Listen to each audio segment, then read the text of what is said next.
Almost ही chapter आपका done हो जाएगा। थोड़े बहुत हम ऑब्जेक्टिव लेवल को क्वेश्चंस करेंगे and we will try to solve to अगले 1-2 दिन में हम इसमें जितने भी क्वेश्चंस बन सकते हैं उनको करेंगे and we will finish it off. ठीक है, ओके। चलिए भाई साहब, अभी हम यहाँ पे थोड़ा सा थियरी पार्ट है। देखिए यहाँ पे थियरी पार्ट मतलब कोलिजन है। हमने देखा कि कैसे रेट ऑफ रिएक्शन डिपेंड करते हैं अलग अलग फैक्टर्स पे। कॉन्सेंट्रेशन पे डिपेंड करता है भाई साहब, नेचर ऑफ द रिएक्टेंट्स पे डिपेंड करता है। ठीक है, मोलर कॉन्सेंट्रेशन पे भी डिपेंड करेगा ही, नेचर ऑफ द रिएक्टेंट्स पे भी डिपेंड करेगा। ठीक है, हमने देखा कि भाई साहब 2 टाइप के आपके लॉज होते हैं, एक रेट लॉ होता है और दूसरा है law of mass action. Law of mass action generally elementary reactions पे एप्लीकेबल होता है। रेट लॉ आपके ऐसे रिएक्शंस पे एप्लीकेबल होता है जो एक से ज़्यादा स्टेप में कंप्लीट हो रहे हैं।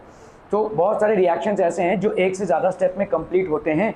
ऐसे रिएक्शंस में जो सबसे स्लोएस्ट स्टेप होता है या वही हमारा रेट डिटर्मिनिंग स्टेप हो जाता है, वही हमारा RDS हो जाता है। ठीक है, ओके। सो कोलिजन थियरी में क्या आ जाएगा भाई साहब? Collision theory, what are the requirements for a reaction. एक रिक्वायरमेंट्स की भाई साहब रिएक्शन क्या क्या एक कोई भी रिएक्शन जो केमिकली हो रहा है उस रिएक्शन की रिक्वायरमेंट्स क्या क्या हैं।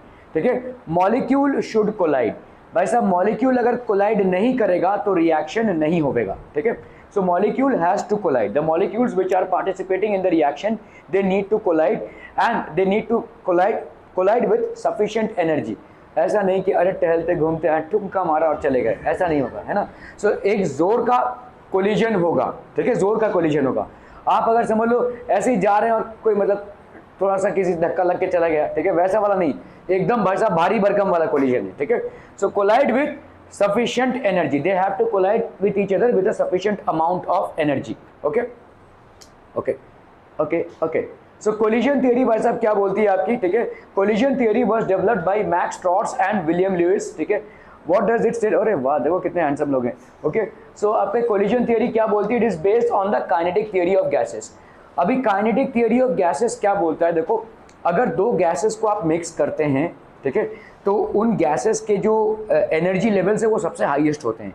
तो जैसे गैसेस के मॉलिक्यूल्स कोलाइड करते हैं, ठीक है, तो इसमें भी वैसे ही आपका कोलिजन थ्योरी भी बेस्ड है। किसी भी रिएक्शन में, केमिकल रिएक्शन में जो मॉलिक्यूल्स का आपस में कोलिजन हो रहा है, ठीक है, वो कैसे इसमें बेस्ड है, that is something that we are going to. तो थियरी है भाई साहब, तो कुछ अजम्पशंस हैं। मॉलिक्यूल्स और हार्ड स्फीयर्स, हमने मान लिया कि भाई साहब मॉलिक्यूल, एक सब्सटेंस का मॉलिक्यूल और दूसरे सब्सटेंस का molecule, they are hard spheres, they colliding like balls. ठीक है, तो they are colliding with each other.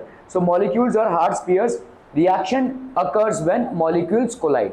तो रिएक्शन तभी संभव है जब मॉलिक्यूल्स कोलाइड करेंगे। ठीक है, व्हेन मॉलिक्यूल्स बेसिकली कोलाइड। तो आपका क्या होगा? अगर मॉलिक्यूल्स कोलाइड करेंगे तो इंक्रीज इन टेम्परेचर होगा। किसी ने खींच के दे दिया भाई साहब तो कान आधा घंटे तक गर्म रहता है कि नहीं, जोर से अगर किसी ने दे दिया तो। क्यों? क्योंकि भाई साहब उसका काइनेटिक एनर्जी उसके हाथ का हमारे गाल पे आ जाता है भाई साहब। ठीक है, हमारे गाल ने उसके काइनेटिक एनर्जी को रोका ना, तो that energy gets transformed to our body. ठीक है, इसी तरह से जब 2 चीज़ें कोलाइड कर रही हैं, ठीक है, एक आपका होता है इलास्टिक कोलिजन और दूसरा होता है आपका इनइलास्टिक कोलिजन। अब ये क्या होता है भाई साहब? इनइलास्टिक कोलिजन मतलब, इलास्टिक कोलिजन मतलब क्या हो जाएगा? हाँ, जो रिकवर हो सकता है। नहीं नहीं नहीं, इलास्टिक कोलिजन और इनइलास्टिक कोलिजन भाई साहब एकदम फंडामेंटल्स हैं और ये आप 10th में पढ़ चुके हैं। Elastic collision and inelastic collision, 2 bodies के बीच में कोलिजन होता है तो उनका मोमेंटम हमेशा कंजर्व रहता है। मतलब initial momentum will always be equal to final momentum. अगर उनका एनर्जी भी कंजर्व रहता है तो वो हो जाएगा इलास्टिक कोलिजन। मतलब total energy before collision will be equal to total energy after collision. अगर 2 बॉडीज के बीच में कोलिजन हुआ और मोमेंटम तो कंजर्व रहेगा ही। ठीक है, law of conservation of momentum states that the total initial momentum will be equal to the total final momentum. Momentum तो कंजर्व रहेगा लेकिन हो सकता है एनर्जी कंजर्व ना रहे। ठीक है, जैसे मैंने आपको बताया किसी ने जोर से खींच के दे दिया भाई साहब एक, ठीक है, तो इसमें क्या हो रहा है, हाथ की जो एनर्जी है, इतनी जोर से वो हाथ आया, उसका एनर्जी ट्रांसफर हुआ और वो हीट में कन्वर्ट हो गया। ठीक है, that got converted into heat. ठीक है, सो कहीं कहीं पे हमारा एनर्जी जो है तो कंजर्व नहीं रहता है। काइनेटिक, मैकेनिकल एनर्जी कंजर्व नहीं है। एनर्जी हमेशा कंजर्व रहेगा लेकिन मैकेनिक, 2 चीजें कोलाइड हो रही हैं तो हो सकता है कोलिजन इतना धमाका वाला हुआ है कि भाई साहब उसमें हीट डेसिपेट हुआ है। तो ऑब्वियस सी बात है कि भाई साहब अगर हीट के फॉर्म में लॉस ऑफ एनर्जी हुआ है तो initial kinetic energy will not be equal to the final kinetic energy. थोड़ा बहुत एनर्जी का आपका लॉस हुआ है ना, एनर्जी दूसरे फॉर्म में कन्वर्ट हो गया है। जैसे जैसे भाई साहब हमारे अर्थ में डायनासोर लुप्त क्यों हो गए?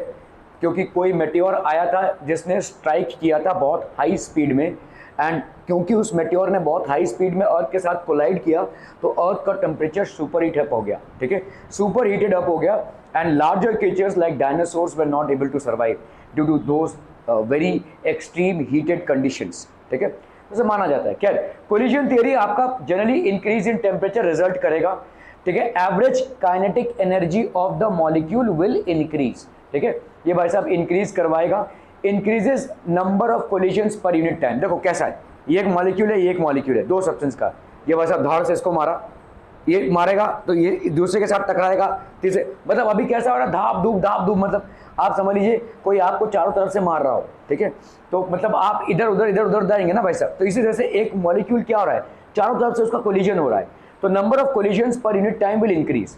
देखो जो सब्सटेंस है उसके अंदर भी कोलिजन्स होगा, लेकिन जब कोई दूसरा एटम आ रहा है तो कोलिजन्स बढ़ जाएंगे आपके, ठीक है, number of collisions will increase पर unit time, this increases the rate by 3%, ठीक है, इससे भाई साहब रेट आपका बढ़ता है, hence the increase in the rate of reaction is not simply due to the increase in the collision frequency. तो सिर्फ कोलिजन फ्रीक्वेंसी की वजह से रेट आपका इंक्रीज नहीं हो रहा है, ठीक है। कोलिजन थियरी में भाई साहब रेट डिपेंड्स अपॉन क्या क्या चीज़ों पे भाई साहब, कोलिजन की फ्रीक्वेंसी क्या है, कितने फ्रीक्वेंटली कोलिजन्स हो रहे हैं, एक सेकंड में कितने कोलिजन्स हो रहे हैं, और इफेक्टिव कोलिजन्स कितने हैं, ठीक है, what are the effective collisions. इसको हम मैथमेटिकली बहुत स्टर्नली डिफाइन नहीं कर सकते हैं, लेकिन ये थियरी पार्ट है बेसिकली, ठीक है, आपके फिजिकल केमिस्ट्री का ये थियरी पार्ट है भाई साहब, ठीक है, ओके।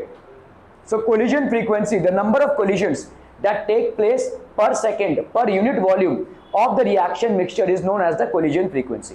मतलब एक सेकेंड में जितने भी मॉलिक्यूल्स हैं, जितने कोलिजन्स हो रहे हैं, the number of collisions that take place per second per unit volume, एक यूनिट वॉल्यूम में, ठीक है, ऑफ द रिएक्शन मिक्सचर, मतलब जो भी ए और बी है उनके दरमियान जितने भी कोलिजन्स हो रहे हैं per unit time per unit volume is known as the collision frequency, इसको हम बोलेंगे भाई साहब कोलिजन फ्रीक्वेंसी, ठीक है।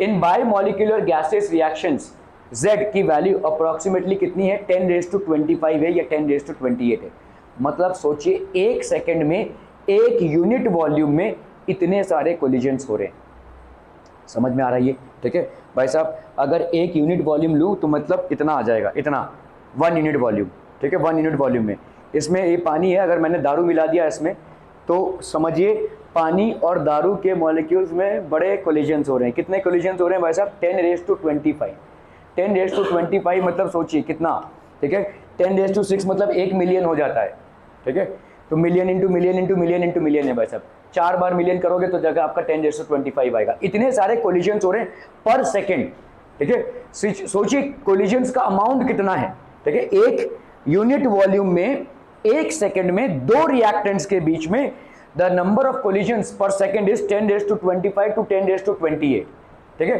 10⁻6 आपका 1 मिलियन हो जाता है, तो 10⁻6 इंटू 10⁻6 इंटू 10⁻6 इंटू 10⁻6 इंटू 10, ठीक है, तो समझिए इतने सारे कोलिजन्स हो रहे हैं आपके, ठीक है। क्या ये समझ में आ रहा है people, how many collisions are happening, all the collisions of the reacting species at a given temperature are not effective, ठीक है, सब कोलिजन्स इफेक्टिव नहीं होते हैं, if all collisions were effective the reactions must be very fast. तो मतलब कभी कभी कैसा है, ऐसा एक मॉलिक्यूल है ऐसे, ये भी कोलिजन ही काउंट करेंगे आप, ठीक है, हालांकि सिर्फ ऐसे गया, ये ढपाक से आया, ये वाला कोलिजन दूसरा है, ठीक है, so all collisions are not effective, ठीक है, ऑल द कोलिजन्स अगर होता तो रिएक्शन बहुत फास्ट होएगा, ठीक है, सुपर स्पीड में रिएक्शन चलेगा। All the collisions of the reacting species at a given temperature are not effective, in actual practice most chemical reactions take much longer. अगर हमने ये मान लिया कि भाई साहब एक यूनिट वॉल्यूम में एक सेकेंड में 10⁻25 कोलिजन्स हो रहे हैं, तो the reaction should happen at a very fast rate, क्योंकि आपका नंबर ऑफ मॉलिक्यूल्स पर मोल कितना है, 6 × 10⁻23 है ना, जो आपका एवोगाड्रोस नंबर है, मतलब उतने ही मॉलिक्यूल्स हैं एक मोल में, और 10⁻28 का भाई साहब रिएक्शन हो रहा था, मतलब एक मोल से ज्यादा ही का रिएक्शन हो रहा है, ठीक है। So in actual practice most chemical reactions take much longer, ज्यादा करके केमिकल रिएक्शंस में ज्यादा टाइम लगता है, तो इसका मतलब जो कोलिजन्स हैं वो इफेक्टिव नहीं है, हालांकि मात्रा उनकी वही है, ठीक है। इफेक्टिव कोलिजन किसको बोलेंगे? The basic requirement of collision theory is that the reacting species must collide, only a small fraction of the collision is effective. बहुत ही स्मॉल फ्रैक्शन जो है कोलिजन का वो इफेक्टिव होता है। इफेक्टिव कोलिजन मोर और इक्वल टू थ्रेशोल्ड एनर्जी, ठीक है। इफेक्टिव कोलिजन के लिए आपका एक थ्रेशोल्ड मतलब एक बेंचमार्क होता है, इससे ज्यादा एनर्जी की जरूरत पड़ेगी। मोर और equal to the threshold energy, if the energy of the reacting molecules is less, collision will be ineffective, ठीक है। अगर energy of the reacting molecule, जो रिएक्टिंग मॉलिक्यूल्स हैं उनकी एनर्जी लेस है, कोलिजन्स विल बी इनइफेक्टिव। मतलब कैसे, देखो घूमते घूमते घूमते ऐसे आ रहे हैं, ठीक है। तो इनके एनर्जीज बहुत लेस हैं, इनकी एनर्जी को अगर, तो इसीलिए देखो ज़्यादा करके रिएक्शंस में आप हीट क्यों देते हैं? हीट आप इसलिए देते हैं ताकि इफेक्टिव कोलिजन्स हों। कोई रिएक्टेंट ए है और कोई रिएक्टेंट बी है, उनको अगर तुम ऐसे ही छोड़ दोगे तो हो सकता है 6 महीने में रिएक्शन पूरा कंप्लीट हो जाए, ठीक है। लेकिन अगर तुमको रिएक्शन के रेट को बढ़ाना है तो दोनों को हीट देना पड़ेगा। हीट देंगे तो स्पीड बढ़ेगा, स्पीड बढ़ेगा तो कोलिजन्स बढ़ेंगे। Are we clear on this one people? ठीक है। If the energy of the reacting molecules is less, collisions will be ineffective. तो एनर्जी को इंक्रीज करने के लिए क्या तुम भी उसे स्टाइल कर रहे हो? तो भाई साहब अगर हम एनर्जी को बढ़ाना चाहते हैं तो क्या देंगे? हीट एनर्जी वगैरह सप्लाई करेंगे इसको, ताकि इनके कोलिजन्स भाई साहब इफेक्टिव हो जाए, ठीक है। Thus the energy of collision determines the possibility of a reaction. Threshold energy क्या होता है? The colliding molecule should possess a certain minimum amount of energy to give the products. This minimum amount of energy is called the threshold energy. एक जो colliding molecules है उनके बीच में एक minimum amount of energy होनी चाहिए ताकि भाई साहब आपका रिएक्शन प्रोसीड करे, और इस मिनिमम अमाउंट ऑफ एनर्जी को हम क्या बोलेंगे? थ्रेशोल्ड एनर्जी, ठीक है। Requirements for by molecular reaction, तो भाई साहब एक बाई मॉलिक्यूलर रिएक्शन है, मतलब दो मॉलिक्यूल्स के बीच का रिएक्शन है। Collision between the reactant molecules, भाई साहब ये होना ही चाहिए। पहली बात तो दो मॉलिक्यूल्स के बीच में कोलिजन होना चाहिए, ठीक है। Energy requirement that is activation energy, ये भाई साहब क्या हो जाएगी? एक रिएक्टेंट है। देखो एक्टिवेशन एनर्जी मतलब होता क्या है कि अगर समझ लो एक रिएक्टेंट है, देखो प्रोडक्ट क्यों बनेगा इस चीज को समझो। ये रिएक्टेंट है भाई साहब, इसको एनर्जी देनी पड़ेगी, और ये जो रिएक्टेंट्स हैं समझो इसको भाई साहब, ये आपके रिएक्टेंट्स हैं, ये आपका रिएक्टेंट्स हैं, let's say A plus B है, ठीक है। A प्लस बी है, ये भाई साहब रिएक्टेंट है, इसको भाई साहब पहाड़ पे चढ़ाना पड़ेगा, मतलब इसकी एनर्जी को आपको बढ़ानी पड़ेगी, ठीक है। जो रिजल्टेंट प्रोडक्ट होगा उसकी एनर्जी इससे कम होगी। क्यों, ऐसा क्यों होगा? Why will this happen? अरे why will this happen people? इन दोनों के एनर्जी को आप बढ़ाएंगे, इसको हम एक्टिवेशन एनर्जी बोलेंगे, तब जाके प्रोडक्ट बनेगा, और प्रोडक्ट की एनर्जी इससे इनफैक्ट इनसे भी कम होगी। अरे भाई साहब देखो प्रोडक्ट क्यों बन रहा है, अगर मैं बोलूं आपको सोडियम और क्लोराइड जो है तो कंबाइन कर रहे हैं, है ना, तो सोडियम भी अपनी स्टेबिलिटी के लिए कंबाइन कर रहा है और क्लोरीन भी अपनी स्टेबिलिटी के लिए कंबाइन कर रहा है। सारे केमिकल रिएक्शंस का मेन मुद्दा क्या है? सब चाहते हैं स्टेबल हो जाए, ठीक है। सारे केमिकल रिएक्शंस का मेन मुद्दा क्या है कि सब चाहते हैं स्टेबल हो जाए। तो अगर सब चाहते हैं स्टेबल हो जाए तो इसका मतलब क्या हो जाएगा भाई साहब? इनकी जो स्टेबिलिटी है वो कैसे डिफाइन होगी? How will the stability be defined? By acquiring a stable electronic configuration. जितनी ज़्यादा स्टेबिलिटी बढ़ेगी उतनी कम एनर्जी हो जाएगी। किसी भी सिस्टम की स्टेबिलिटी जितनी ज़्यादा बढ़ती है उतनी कम उसकी एनर्जी हो जाती है। ये प्रोडक्ट बना तो इसकी स्टेबिलिटी ज़्यादा, किससे? रिएक्टेंट ए से भी और रिएक्टेंट बी से भी, इसीलिए तो वो कंबाइन कर रहे हैं। The reason why they are combining is to complete their octets, either by ionic bonds, either by covalent bonds और by coordinate bonds. Any of these 3 bonds they are completing their octets. If they are completing their octets, what is the purpose of completing their octets? To acquire a stable electronic configuration. If the purpose is to acquire a stable electronic configuration, it means the purpose is to acquire stability. और stability जितनी ज़्यादा होगी energy उतनी कम होगी, ठीक है। यहाँ पे रिएक्टेंट ए और रिएक्टेंट बी है, ये क्या बना रहे हैं भाई साहब? आपका प्रोडक्ट बना रहे हैं, ठीक है। तो आप भाई साहब यहाँ पे रिएक्टेंट ए अनस्टेबल है, इसीलिए तो रिएक्टेंट बी के साथ कंबाइन कर रहा है two let's say form a product A B, ठीक है। तभी तो जाकर ये प्रोडक्ट बन रहा है। ए बी की एनर्जी ऑब्वियसली ए से भी कम होगी और बी से भी कम होगी, क्योंकि इसकी स्टेबिलिटी ए से भी ज्यादा होगी और बी से भी ज्यादा होगी। तो क्या ये वाला डिफरेंस समझ में आ रहा है? प्रोडक्ट का एनर्जी हमेशा रिएक्टेंट की एनर्जी से कम ही होगी, क्योंकि भाई साहब तभी तो प्रोडक्ट बना है, ठीक है। प्रोडक्ट इसलिए तो बना है। यहां पे एक्टिवेशन एनर्जी क्यों ज्यादा होगा भाई साहब? Why would you need this activation energy? इसका बताइए, ये समझ में आ रहा है? Why is the energy of the product lesser than energy of the reactants, is this understood? ठीक है, इसकी स्टेबिलिटी ज्यादा, जिसकी स्टेबिलिटी ज्यादा उसकी एनर्जी कम, इसकी स्टेबिलिटी कम तो उसकी एनर्जी ज्यादा, सिंपल। ठीक है, why would this be required? Activation energy क्यों जरूरत है भाई साहब?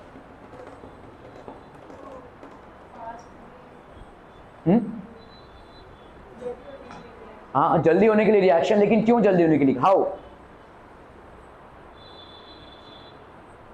Why would you require this activation energy? अभी तो आपने पढ़ा कि भाई साहब जो दो मॉलिक्यूल्स हैं वो कोलाइड कर रहे हैं, और जितना ये कोलाइड करेंगे उतना ज्यादा रिएक्शन होगा, जितना ज्यादा रिएक्शन होगा उतना ज्यादा प्रोडक्ट बनेगा।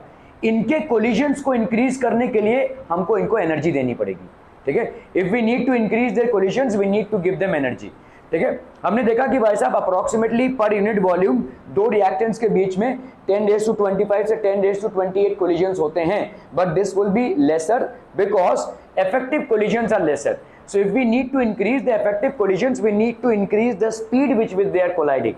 जितने स्पीड से वो कोलाइड करेंगे उतने स्पीड से ये प्रोडक्ट बनता रहेगा, और इसीलिए हमको दोनों को भाई साहब एनर्जी देनी पड़ती है। इसीलिए activation energy will always be more than the energy of A and B. This is an external amount of energy. ये आपको बाहर से देना पड़ेगा एनर्जी। ठीक है, और ये एनर्जी आपका हीट के फॉर्म में हो सकता है, लाइट के फॉर्म में हो सकता है, इलेक्ट्रिसिटी के फॉर्म में हो सकता है। जैसे आप अगर भाई साहब सिल्वर क्लोराइड है, सिल्वर क्लोराइड को लाइट दोगे तो सिल्वर और क्लोरीन में वो स्प्लिट अप हो जाएगा, क्लोरीन को लाइट दोगे तो वो क्लोरीन के दो एटम्स में स्प्लिट अप हो जाएगा। ठीक है, तो जैसे अगर हाइड्रोजन और ऑक्सीजन को आप इलेक्ट्रिक स्पार्क दोगे तो वाटर बन जाएगा। ठीक है, तो ऐसे तमाम चीजें हैं। ठीक है, सब चीजें में हीट की जरूरत पड़े ऐसा जरूरी नहीं है।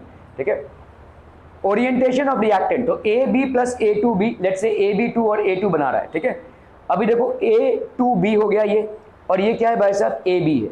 क्लियर है? क्लियर है? ये A2B है और ये AB है, ये दोनों का रिएक्शन में क्या बन रहा है? AB2 प्लस A2, ये ओरिएंटेशन बन रहा है लेट्स से। ठीक है, ओके, सो अभी भाई साहब होगा क्या यहाँ पे?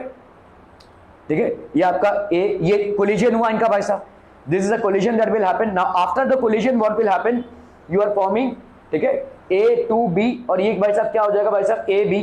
ठीक है, ये आपके गड़बड़ हो गया भाई, तो product this will form AB2, AB2 होगा, और भाई साहब यहाँ पे A2 होगा, है ना। सो आपका भाई साहब यहाँ पे इनएफेक्टिव कोलिजन हुआ। क्या ये समझ में आ रहा है भाई साहब? देखो यहाँ पे, चलिए, ये दोनों का कोलिजन हुआ, कोलिजन होने के बाद ये और ये फॉर्म होना, ये इनएफेक्टिव कोलिजन हो गया। क्यों इनएफेक्टिव बोल रहे हैं हम इसको? सिंपल सा जवाब है, हाँ, कुछ नहीं हुआ। हाँ, कुछ नहीं हुआ, राइट? क्यों कुछ नहीं हुआ? जो था वही है, तो इनएफेक्टिव कोलिजन हुआ। कोलाइड किया इन लोगों ने, लेकिन जो प्रोडक्ट्स थे वो सेम एज रिएक्टेंट्स हैं, so this is called an ineffective collision, जो हमने पढ़ा भाई साहब। ठीक है, ऐसा नहीं कि मॉलिक्यूल्स कोलाइड नहीं कर रहे हैं, 10⁻25 पर यूनिट वॉल्यूम पर सेकंड कोलिजन हो रहा है, लेकिन सारे के सारे आपके इफेक्टिव कोलिजन्स नहीं है, और इफेक्टिव कोलिजन्स को इंक्रीज करने के लिए आपको ज्यादा एनर्जी देनी पड़ेगी। यहाँ पे किस टाइप का कोलिजन आपको दिखाया जा रहा है? इनएफेक्टिव कोलिजन दिखाया जा रहा है। Why is it an ineffective collision? Because the reactants and the products are the same. समझ में आ रहा है ये? ओके, ये आपका इनएफेक्टिव कोलिजन हो गया। अभी हम आते हैं भाई साहब, तो लेट्स से ये आपका कोलिजन हुआ और ये बना प्रोडक्ट्स। ठीक है, तो आपका A2 और AB2 प्रोडक्ट बन गया। Is this an effective collision? Yes it is. तो इसका मतलब जब भी दो रिएक्टेंट्स में कोलिजन हो रहा है, थोड़ा बहुत इनएफेक्टिव होगा और थोड़ा बहुत इफेक्टिव होगा। Ineffective collision is not going to yield you a new product, effective collision is going to yield you a new product. क्या ये समझ में आ रहा है? सिंपल सा। ठीक है, ओके, सो इसको हम बोलेंगे भाई साहब effective collision. This is known as effective collision. जैसे समझो यहाँ पे भाई साहब आपका CH3Br है, ठीक है, मिथाइल ब्रोमाइड हो गया प्लस OH माइनस, तो इम्प्रॉपर ओरिएंटेशन अगर आप देखोगे यहाँ पे क्या है, देखो CHH, यहाँ पे आपका ये इलेक्ट्रोनेगेटिव है और ये भाई साहब इलेक्ट्रो पॉजिटिव है। ठीक है, इम्प्रॉपर ओरिएंटेशन में ये हो गया। ठीक है, और अगर भाई साहब अगर देखोगे तो इसमें क्या हो रहा है? No products. मतलब कैसा हो रहा है? देखो Br जो है ब्रोमीन है, ब्रोमीन की इलेक्ट्रोनेगेटिविटी कार्बन से कहीं ज्यादा है, हैलोजन है, तो ये कार्बन और ब्रोमीन के बीच में जो इलेक्ट्रॉन्स हैं, ठीक है, कार्बन और ब्रोमीन के, थोड़ा सा सोया कर भाई साहब आने के पहले। कितने बजे छूटता है? 12:30 बजे स्कूल से। आज एक्स्ट्रा क्लास था, एक्स्ट्रा क्लास में सो ही रहे होगे, यहाँ पे भी आके सो ही रहे तो। ठीक है, ये कार्बन और ब्रोमीन के बीच में भाई साहब हैलोजन कौन है? ब्रोमीन। तो अगर ब्रोमीन भाई साहब हैलोजन है तो इसकी इलेक्ट्रोनेगेटिविटी ज्यादा, मतलब shared pair of electrons will be pulled towards bromine. ठीक है, ये ब्रोमीन की तरफ खींचेंगे भाई साहब। चाय कॉफी कुछ दूं? थोड़ा बहुत है? नहीं, अरे पी लीजिए भाई साहब। ठीक है, ब्रोमीन हो गया भाई साहब ये, और ये क्या हो जाएगा आपका C+ हो गया। क्लियर है? Clear, okay. ये OH अगर इसके सामने आ रहा है, ये OH अगर इसके सामने आ रहा है तो क्या होगा? नेगेटिव नेगेटिव में रिपल्शन हो जाएगा भाई साहब। तो यहाँ पे नो प्रोडक्ट्स बन ही नहीं पाएंगे, ये इम्प्रॉपर कोलिजन होगा, या इसको भी हम क्या बोलेंगे? इनइफेक्टिव कोलिजन हो जाएगा। ठीक है, this is improper orientation, and because of this improper orientation there is an ineffective collision. ठीक है, कोई नया प्रोडक्ट जिसमें नहीं बनता है, कोई भी कारण हो, उसका भाई साहब इनइफेक्टिव कोलिजन ही हम काउंट करेंगे। ठीक है, ओके। प्रॉपर ओरिएंटेशन मतलब क्या हो जाएगा बोलो? ये जो Br है ये भाई साहब सेपरेट हो जावे और इसके जगह पे क्या आ जावे? OH आ जावे। ठीक है, तो ये आपका Br सेपरेट हो गया और उसके जगह पे क्या आएगा? OH। ठीक है, उसके जगह पे आएगा, ये इंटरमीडिएट प्रोडक्ट बना। ठीक है, Br भाई साहब लेकर भाग गया इलेक्ट्रॉन्स को और उसके जगह पे OH। तो मतलब क्या हो गया? देखो, इस तरफ से Br सेपरेट हो रहा है और इस तरफ से OH आ रहा है। आपने SN1 और SN2 में ये पढ़ा था। ठीक है, तो Br एक तरफ से सेपरेट हो रहा है और ये भाई साहब OH एक तरफ से आ रहा है, इलेक्ट्रोफाइल जा रहा है, न्यूक्लियोफाइल आ रहा है। तो यहाँ पे भाई साहब Br सेपरेट हो रहा है, OH दूसरी तरफ से आ रहा है। अगर सामने तरफ से आएगा तो क्या होगा भाई साहब? कोलिजन नहीं हो पाएगा, सामने ही नहीं आ पाएंगे। अगर पीछे की तरफ से आएगा तो ये Br जाएगा और उसके जगह पे OH अटैच हो जाएगा। So this is an intermediate product which is going to yield you the effective result. इसको हम बोलेंगे effective collision. Are we clear on this one people? समझ में आता हूं? ठीक है, this is called effective collision. Potential energy barrier, अभी जैसे समझ लो ये रिएक्टेंट्स हैं B+AC, ये बना रहे हैं भाई साहब Ba+C। ठीक है, let's say these are the, तो आपका भाई साहब BAC इस तरह से इंटरमीडिएट, ये हो गया आपका एक्टिवेटेड कॉम्प्लेक्स। ठीक है, मतलब फाइनल रिजल्ट नहीं है ये। ठीक है, this is N activated complex. BAC आपका, ये BAC बना रहा है, B+AC, ये हो गया BAC। नींद कैसे आ रही है भाई साहब? 4 महीने में तुम्हारा जीवन का या तो सत्यानाश होगा या तो कुछ उभर के कुछ कर लोगे, और फिर भी नींद आ रही है। जिसको शुरुआत किया है उसको सही तरीके से खत्म तो करो भाई। This saga was started by you, तो let it have a happy ending, if not the best ending. BAC ये हो गया आपका BA और C। ठीक है, ये हो गया आपका BA+C, ये आपका प्रोडक्ट्स हो गया। ठीक है, सो BA+C हो गया भाई साहब ये। ठीक है, atoms require energy to overcome repulsion between B and AC। तो एटम्स के भाई साहब अंदर होना चाहिए energy to overcome the repulsion between B and AC। क्या ये समझ में आ रहा है भाई साहब? देखो, B और AC एटम्स रिक्वायर एनर्जी। एक कोई भी, देखो कोई भी दो एटम्स के बीच में, कोई भी दो एटम्स के बीच में आपका अट्रैक्शन भी होगा और रिपल्शन भी होगा। अट्रैक्शन क्यों होगा? इसका पॉजिटिव और इसका नेगेटिव, इसका पॉजिटिव और इसका नेगेटिव, ये होगा अट्रैक्शन। रिपल्शन क्या होगा? इसका पॉजिटिव और पॉजिटिव में रिपल्शन और इसके नेगेटिव और नेगेटिव में रिपल्शन। ठीक है, तो जो भी रिपल्सिव एनर्जी होगी उसको डोमिनेट कौन करेगी? अट्रैक्टिव एनर्जी, तभी जाकर वो अट्रैक्ट होंगे। Atoms require energy to overcome repulsion between B and AC। B और AC के बीच में भाई साहब रिपल्शन तो होना ही होना है। ठीक है, तो इनको एक एनर्जी चाहिए to overcome this repulsive energy.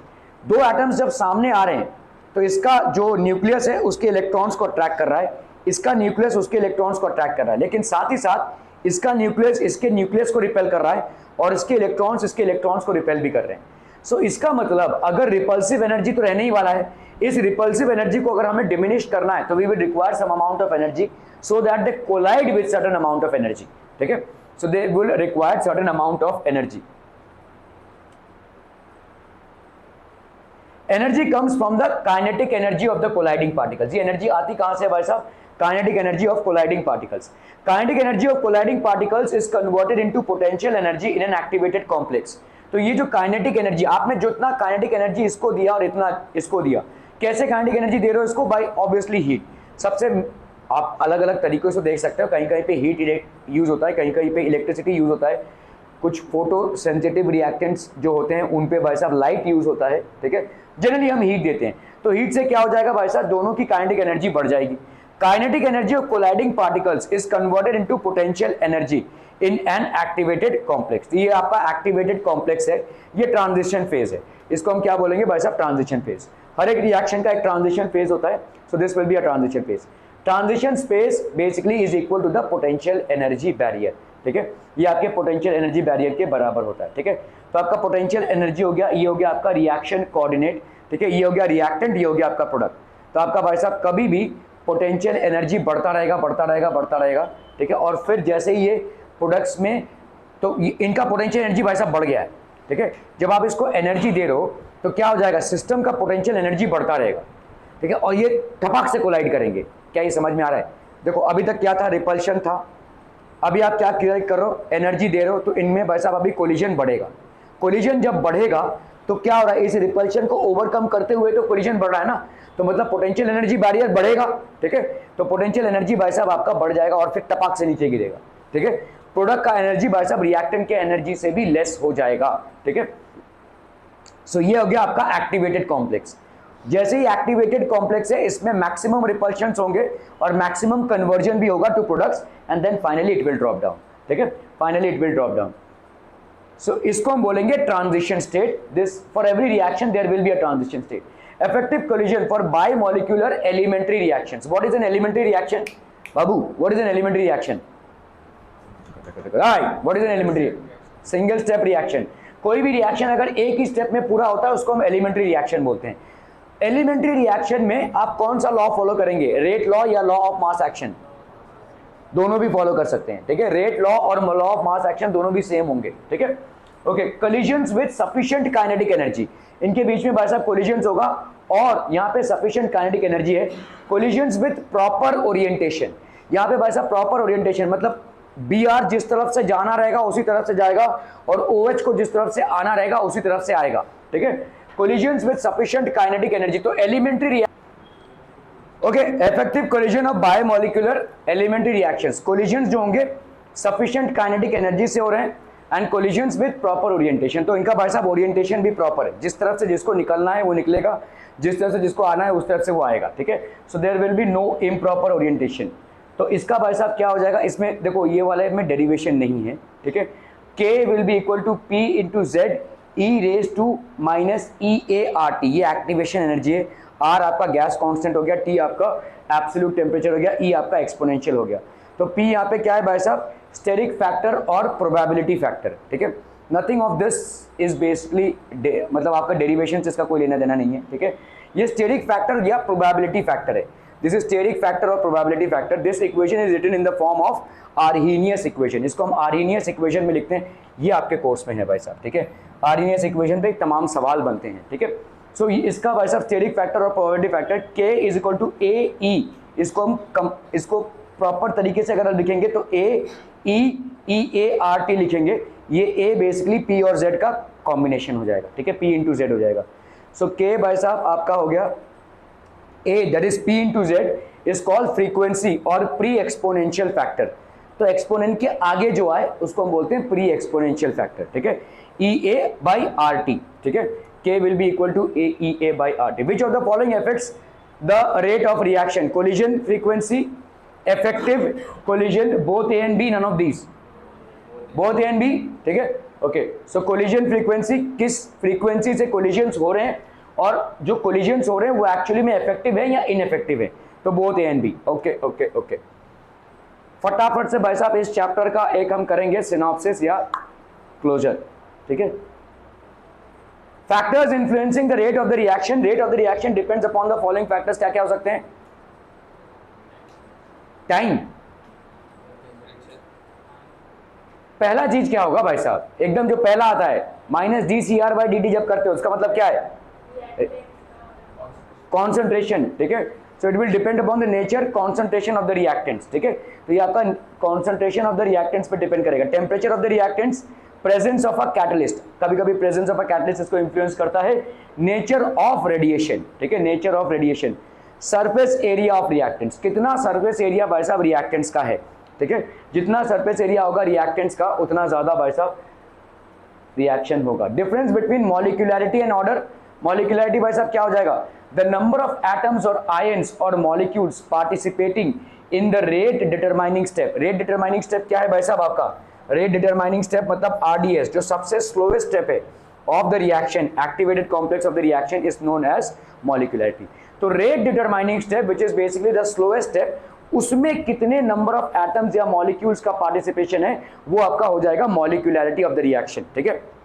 Order क्या हो जाएगा, sum of the powers of the concentration terms of the reactants in the rate equation. Rate equation मतलब किससे आता है, आपका रेट लॉ से आता है, ठीक है। Is called the order of the reaction. Clear है, क्लियर है, क्लियर है भाई साहब, ठीक है। Is called the order of the reaction.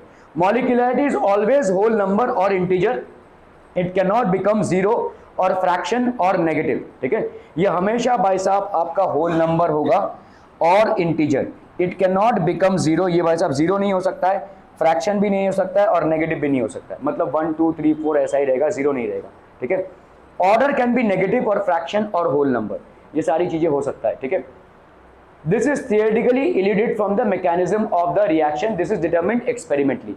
इसको हम थियोरेटिकली निकालते हैं, मतलब हम एक रिएक्शन को अगर मैकेनिज्म्स में डिवाइड करें और उन मैकेनिज्म्स में जो स्लोवेस्ट स्टेप है उसको उठाएं तो वो हो जाएगा आपका रेट डिटरमाइनिंग स्टेप।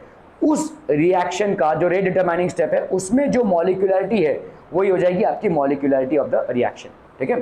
तो ये एक थियोरेटिकल मामला है, ये पूरा प्रैक्टिकल मामला है क्योंकि ये रेट लॉ पे डिपेंड करता है, ठीक है। इसको हम प्रैक्टिकली ही डिटरमिन कर सकते हैं। मॉलिक्यूलरिटी डज नॉट एक्सीड 3 से ज्यादा नहीं होता है। Order usually does not exceed 3, ठीक है। Pseudo unimolecular reactions, the reactions with molecularity greater than और equal to 2 but order 1 are called pseudo unimolecular और स्यूडो फर्स्ट ऑर्डर रिएक्शंस, ठीक है। स्यूडो मतलब फॉल्स, ठीक है। तो अगर कोई मॉलिक्यूलरिटी है, मॉलिक्यूलरिटी आपकी ग्रेटर देन 2 है, मॉलिक्यूलरिटी ग्रेटर देन 2 है, मतलब आपने रेट डिटरमाइनिंग स्टेप को पिकअप किया। रेट डिटरमाइनिंग स्टेप में आपने देखा भाई साहब कैसे ये कितने मॉलिक्यूल्स का इन्वॉल्वमेंट है, जितने भी एटम्स या मॉलिक्यूल्स का इन्वॉल्वमेंट है वो हो जाएगी आपकी मॉलिक्यूलरिटी।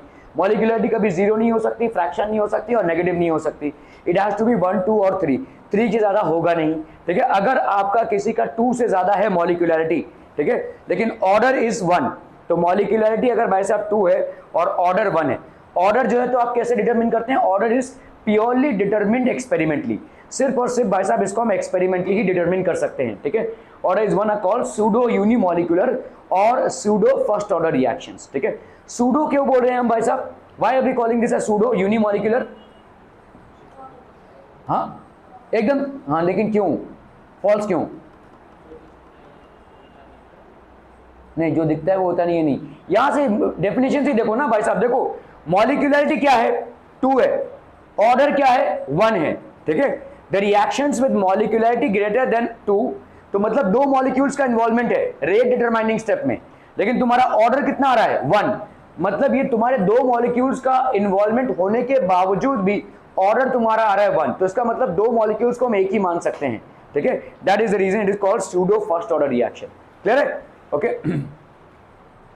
तो A plus B let say products बना रहा है, रेट लॉ इज A और B, ठीक है, K into A B, okay.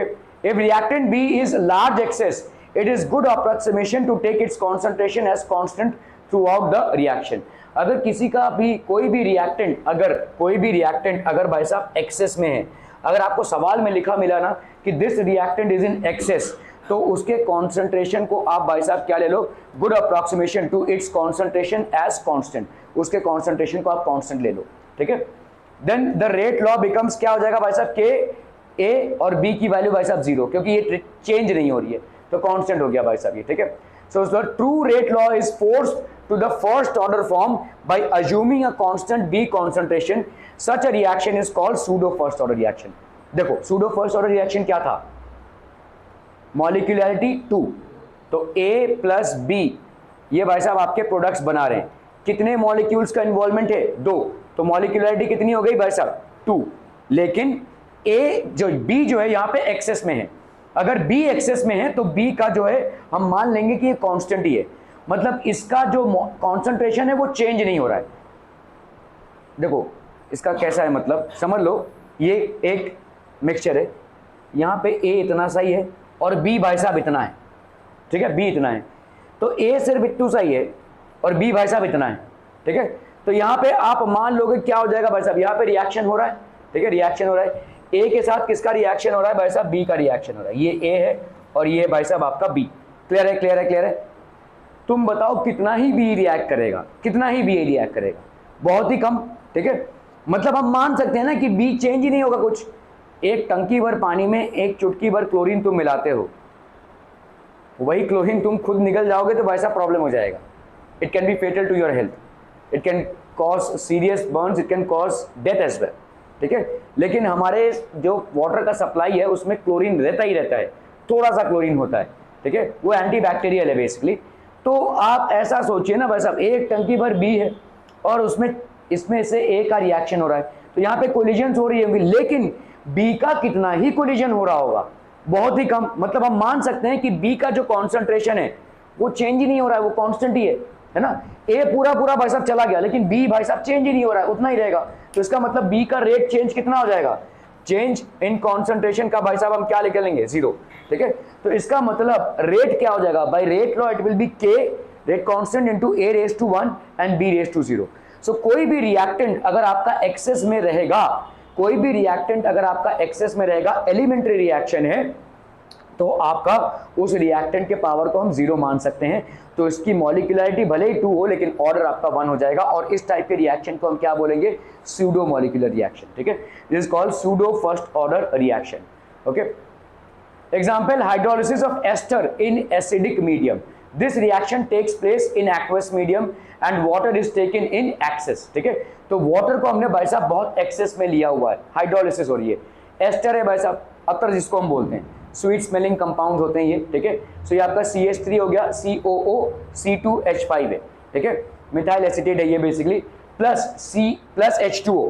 तो यहाँ पे क्या हो जाएगा भाई साहब, देखो CH3 COH हो गया, C2H5 OH हो गया, ठीक है, C2H5 हो गया, H प्लस हो गया। ये जो वाटर है यहाँ पे भाई साहब बहुत ज्यादा कॉन्सेंट्रेशन में है, तो इस रेट को आप क्या लिख सकते हो, rate will be equal to, according to molecularity it will be CH3 COO C2H5 into भाई साहब ये H2O। ये H2O भाई साहब 0 पावर में रहेगा, ये 1 पावर में रहेगा। तो it is a unimolecular, it is a pseudo first order reaction, ठीक है, सूडो फर्स्ट ऑर्डर रिएक्शन हो जाएगा भाई साहब। तो इसका ऑर्डर भाई साहब 1 ही रहेगा, ठीक है। तो रेट लॉ क्या हो जाएगा भाई साहब, rate is equal to K into CH3 COO C2H5 raise to 1 and H2O raise to 0, क्योंकि वाटर आपका एक्सेस में है, ठीक है। So it's a first order pseudo reaction, ठीक है। यूनिट्स ऑफ रेट कांस्टेंट क्या हो जाएंगे, बोलो ना, बोलो जल्दी से बोलो भाई साहब। फर्स्ट ऑर्डर रिएक्शन का क्या हो जाएगा, रेट कांस्टेंट का, हाँ, मोल 1 मोल्स पर लीटर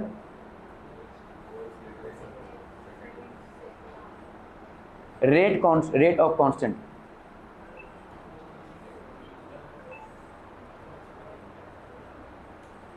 अरे भाई साहब, in first order reaction units of rate constant क्या हो जाएगा,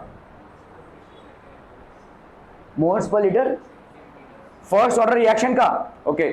मतलब फॉर्मूला क्या है, moles per litre 1 minus n, 1 minus n, moles per litre 1 minus n। अगर तुमको n-1 लिखना है तो क्या लिखोगे, लीटर पर मोल लिखोगे, समझ में आ रही है। मोल्स पर लीटर अगर तुमने लिखा है तो 1 माइनस n पर सेकेंड, ठीक है। तो यहाँ पे भाई साहब फर्स्ट ऑर्डर रिएक्शन है, तो 1 - 1 कितना हो गया, 0, मतलब ये तो पूरा उड़ गया, पर सेकेंड आ जाएगा इसका रेट कांस्टेंट, क्लियर है फर्स्ट ऑर्डर रिएक्शन का।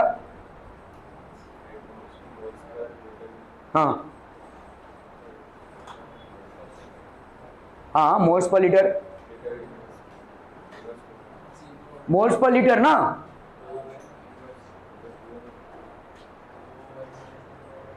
ये देखो रेट कांस्टेंट का यूनिट क्या होगा, जो भी रेट कांस्टेंट है, जो भी आपका ऑर्डर आया है n, ठीक है, ये हो गया moles per litre per second होगा, ठीक है। तो moles per litre 1 minus n पर सेकेंड, ठीक है। अभी यहाँ पे देखो मोल्स पर लीटर तो आना ही आना है, फर्स्ट ऑर्डर रिएक्शन है, मतलब 1 - 1 हो जाएगा ये, ठीक है। और ये पर सेकेंड, 1 - 1 के द्वारा कितना हो गया भाई साहब, 1 - 1 हो गया भाई साहब 0, ठीक है। और ये हो गया पर सेकेंड, मतलब ये हो गया 0 पर सेकेंड। तो ये आपका क्या हो जाएगा, unit of rate constant will be पर सेकेंड, फर्स्ट ऑर्डर रिएक्शन अगर है तो, ठीक है, फर्स्ट ऑर्डर रिएक्शन है तो, okay okay okay. General reactions Na है, समझ लो n मोल्स ऑफ A है, इट इज फॉर्मिंग प्रोडक्ट्स। तो आपका रेट क्या हो जाएगा, K A raised to n, where n is the order of the reaction। तो आपका के क्या हो जाएगा भाई साहब, rate upon A raise to N, moles per litre per second, moles per litre raise to 1 raise to N. समझ में आ रहा है ये, ठीक है। और इसी की वजह से 1 माइनस एन आ रहा है।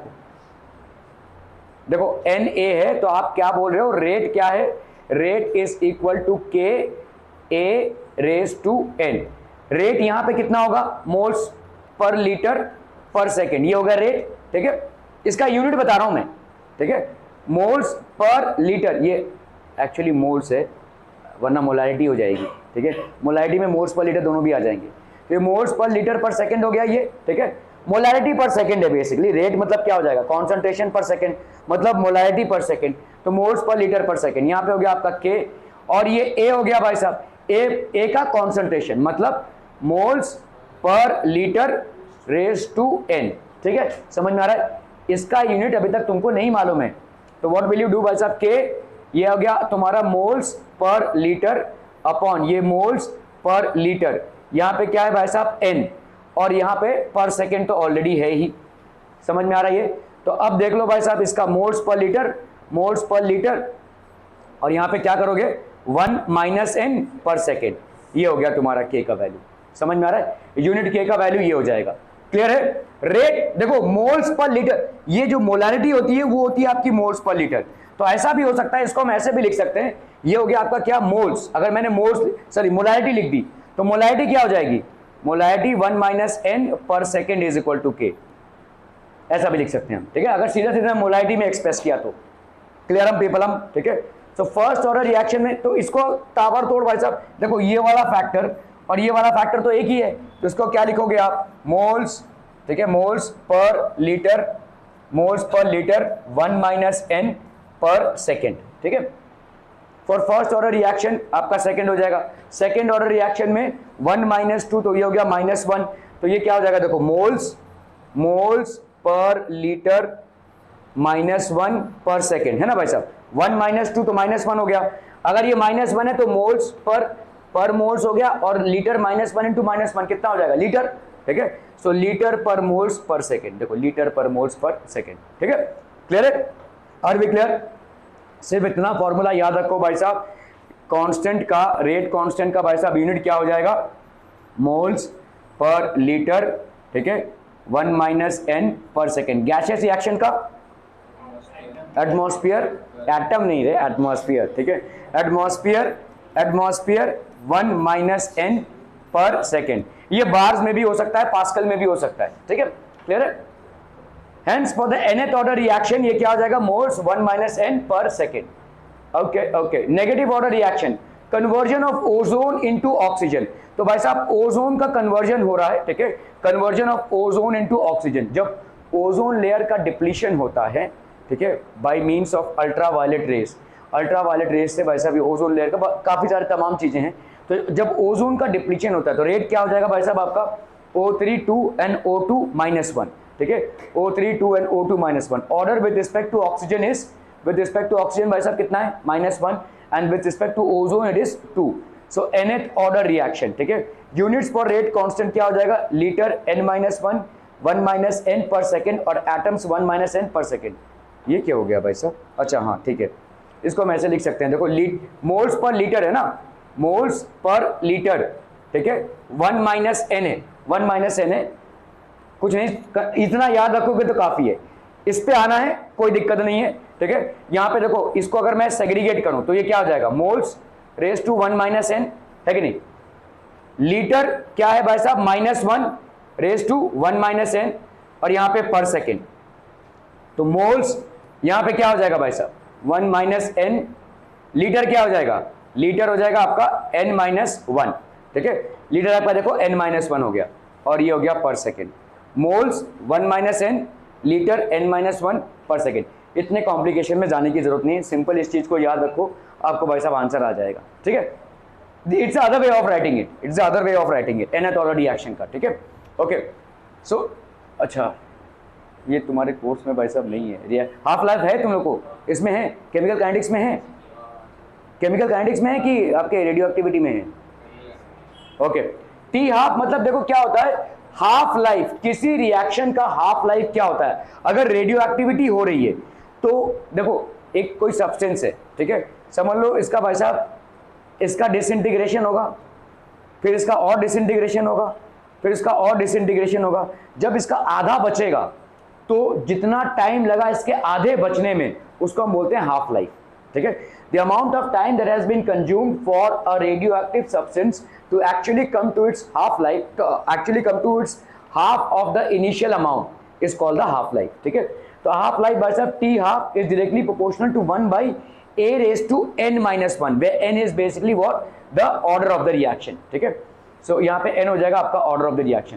तो ये सब हमने देखो प्रूव किए हुए हैं। यहाँ पे ऑर्डर ऑफ रिएक्शन अगर जीरो ऑर्डर है तो माइनस dc/dt आपका क्या हो जाएगा k, ठीक है। k के बराबर k क्या हो जाएगा भाई साहब x/t के बराबर moles per litre per second.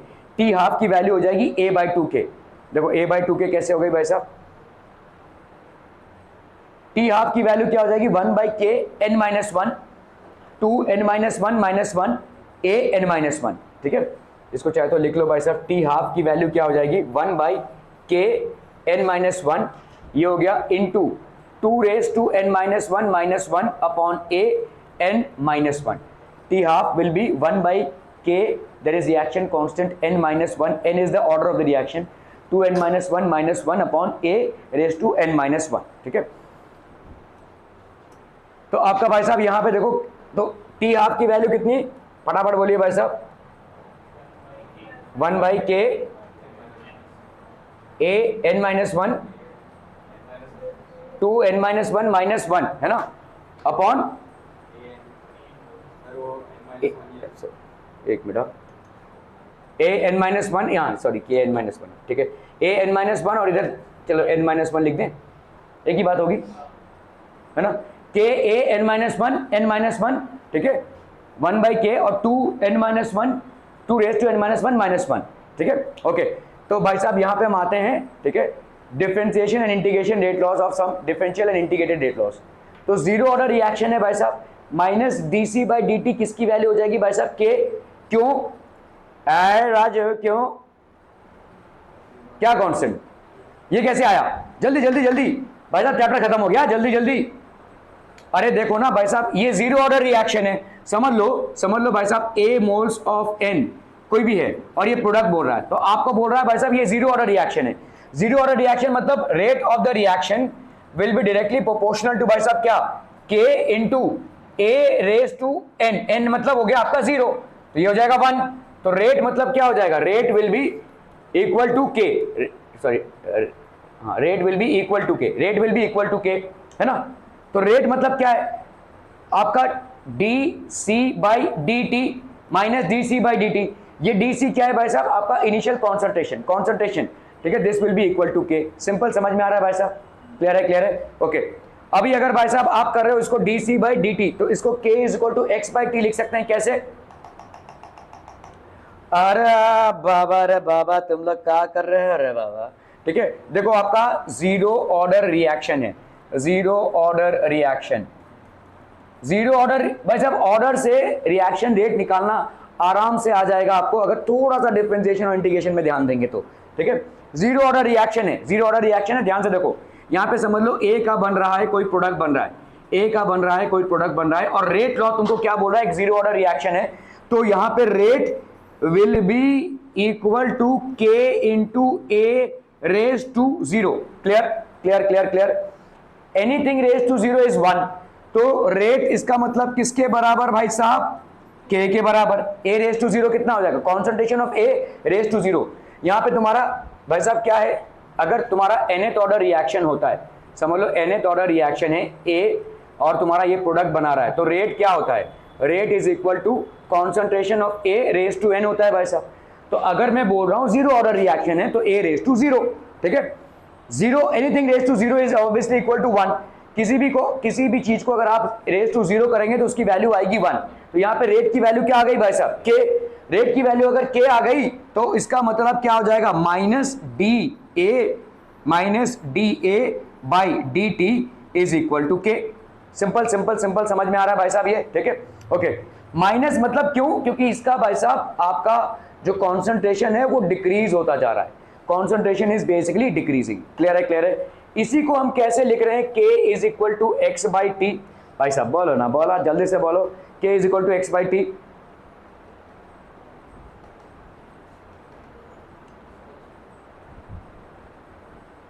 अरे चचा और चाची लोग, भाई साहब डी ए है, ठीक है, डी ए है, इसको भेज दो पड़ोस में, ठीक है, ये हो गया आपका के डी टी, है ना, माइनस डी ए और डी टी है।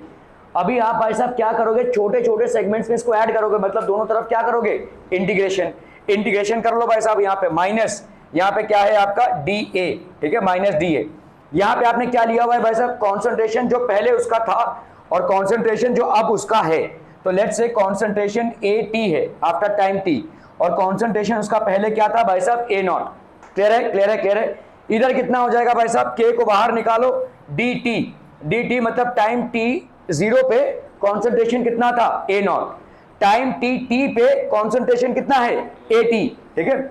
इसको भाई साहब अगर आप करोगे तो कितना आ जाएगा, A between A T and A zero, ठीक है, this will be equal to के टी माइनस जीरो, ठीक है, क्लियर है, ओके। तो आपका भाई साहब यहां पे आ गया A T minus A zero, ये कितने में, अच्छा ये माइनस भी है भाई साहब दहेज में, ठीक है, ये माइनस है देखो, तो ये minus A T A zero आ जाएगा ये इंटीग्रेशन से, समझा समझा। और यहाँ पे के टी माइनस जीरो मतलब के टी हो गया, बहुत भयानक शब्द है ये के टी, जीवन में एक बार लग गया ना सर मत्था पे भाई साहब। ओके, कितना हो जाएगा ये ए, तो इस माइनस को अंदर हजम करो तो कितना हो जाएगा बोलो, ये A zero minus A T, A zero minus A T is equal to के T. Clear clear clear. A zero minus A T कितना हो जाएगा, A zero minus A T मतलब कितने मोल्स रिएक्ट किए हैं ए के। देखो ए का इनिशियल कॉन्सेंट्रेशन क्या था, ए नॉट, आफ्टर टाइम कितना टी, ए टी हो गया, मतलब कितना मोल्स रिएक्ट किया उसका अलग, इतना मोल्स रिएक्ट किया a zero minus A t, इसी को मान लेते हैं x. This is the number of moles which have reacted, this is equal to के टी। क्लियर है, समझ में आ रहा है ये। तो अब इसको इधर लाओ, इसको उधर लाओ, वो सब तुम्हारा मामला है, ठीक है। तो यहाँ पे हम देखो यही कर रहे हैं, k is equal to x by t. Clear है, क्लियर है, क्लियर है, क्लियर है। K t is equal to x था, तो के एक्स मतलब ये हो गया आपका इंटीग्रेटेड लॉ। इंटीग्रेटेड लॉ मतलब जो आपने भाई साहब इंटीग्रेशन से निकाला, ठीक है, okay. Unit of rate constant, unit of rate constant कैसे आएगा, यूनिट ऑफ रेट कांस्टेंट आएगा भाई साहब moles per litre 1 minus N per second, ठीक है। यहाँ पे आपका क्या है भाई साहब, जीरो ऑर्डर रिएक्शन है, 1 माइनस जीरो, तो moles per litre per second आ जाएगा, moles per litre per second आ गया भाई साहब आपका।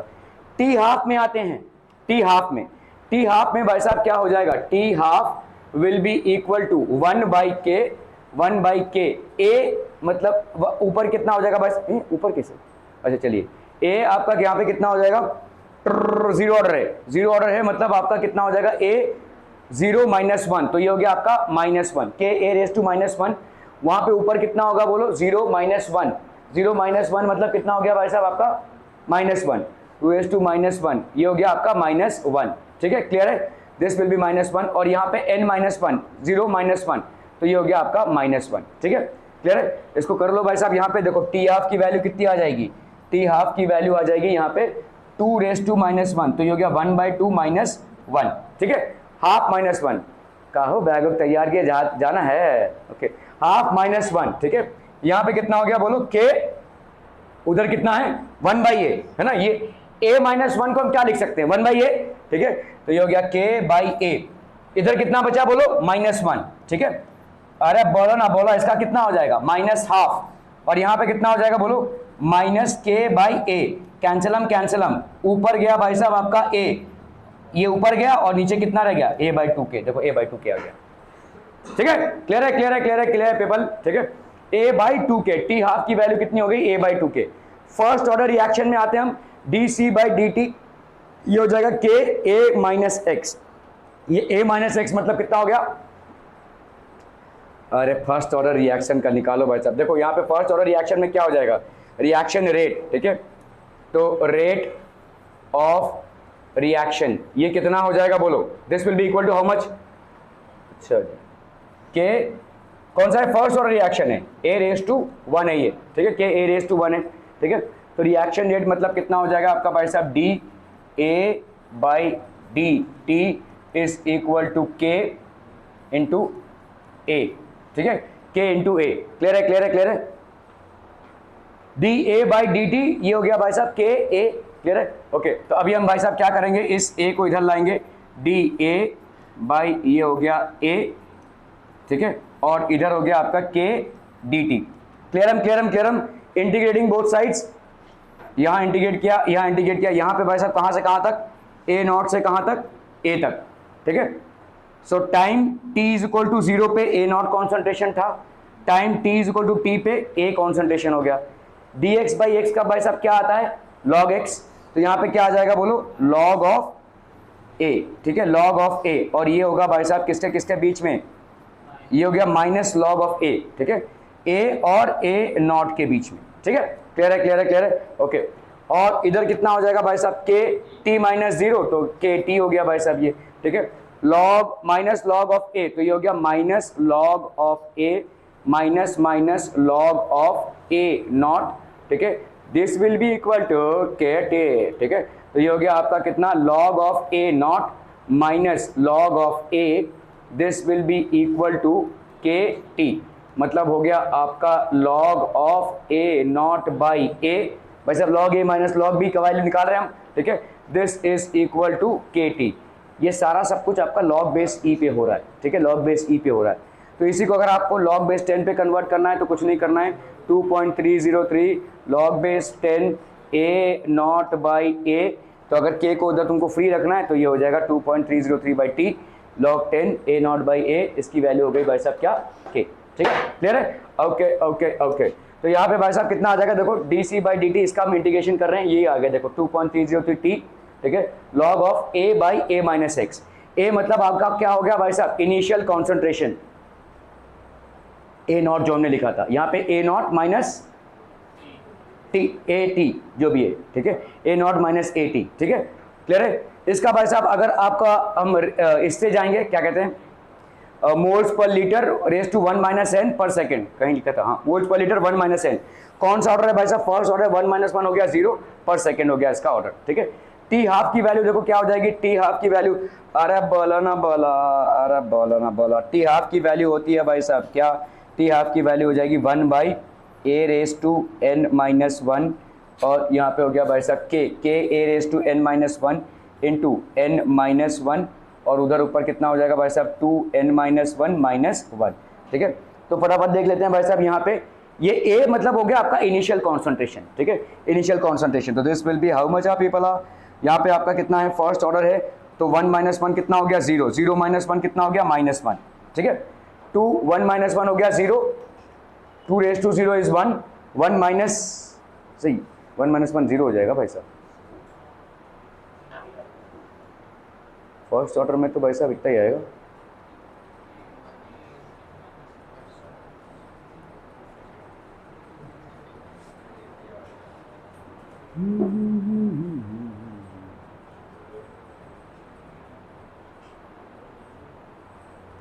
है ना, 0 आएगा ना, 1 माइनस 1, तो 0 2 रेस टू 0 हो गया भाई साहब, 1 माइनस 1 0, तो 1 हो गया 0, हाँ यार 0 ही होगा ना ये तो, हाँ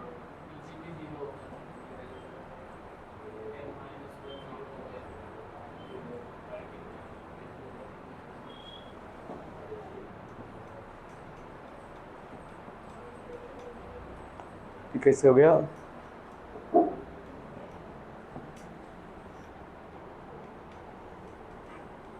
इधर अगर सेकेंड ऑर्डर का देखते हैं तो 2 माइनस 1 1, तो 2 माइनस 1 हो गया 1, 2 माइनस 1 1, सेकेंड ऑर्डर का तो सही है, ठीक है, okay, we have some confusion out here, will check this out, okay. चलिए भाई साहब यहाँ पे फर्स्ट ऑर्डर को तो हमने ये वाला तक निकाल लिया, उसको हम पेंडिंग रखते हैं, सेकेंड ऑर्डर देख लेते हैं भाई साहब, what is second order, second order में क्या हो जाएगा भाई साहब, हाँ जी बताइए, विशेष टिप्पणी, ठीक है, rate is equal to k A raise to 2, ठीक है, तो आपका रेट यहाँ पे कितना हो जाएगा भाई साहब, d c naught by d t, ठीक है, सी नॉट क्यों लिख रहा हूँ भाई साहब, तो डी आपका भाई साहब हो गया यहाँ पे d c by d t या ए, ठीक है, d a by d t, ठीक है, this will be equal to k a का भाई साहब स्क्वायर, ठीक है। तो यहाँ पे आ गया भाई साहब minus d a by a का स्क्वायर, ठीक है, ए का square, this will be equal to k D t, टड़ुंग टड़ुंग, ठीक है। अगर भाई साहब आपका आता है 1 बाई कोई भी x का square, D x by x का स्क्वायर कितना आ जाएगा, मतलब इंटीग्रेशन क्या कर रहे हैं आप, डी एक्स बाई लेट से x का स्क्वायर, तो ये कितना होगा बोलो, x raise to minus two d x, that will be x raise to minus two plus one upon minus two plus one, so that will be x raise to minus one upon minus one, तो minus one by x, है ना, minus one by x, तो यहाँ पे कितना आ जाएगा बोलो, माइनस वन बाई ए, ठीक है, माइनस वन बाई ए, और ये आ जाएगा कहाँ से कहाँ तक के में भाई साहब, लेट से ये आपका ए नॉट से ए तक, यहाँ पे टी नॉट मतलब हो गया आपका 0 से लेकर टी तक, ठीक है। तो this will be between A and A not, and this will B basically के, और ये हो गया भाई साहब आपका टी,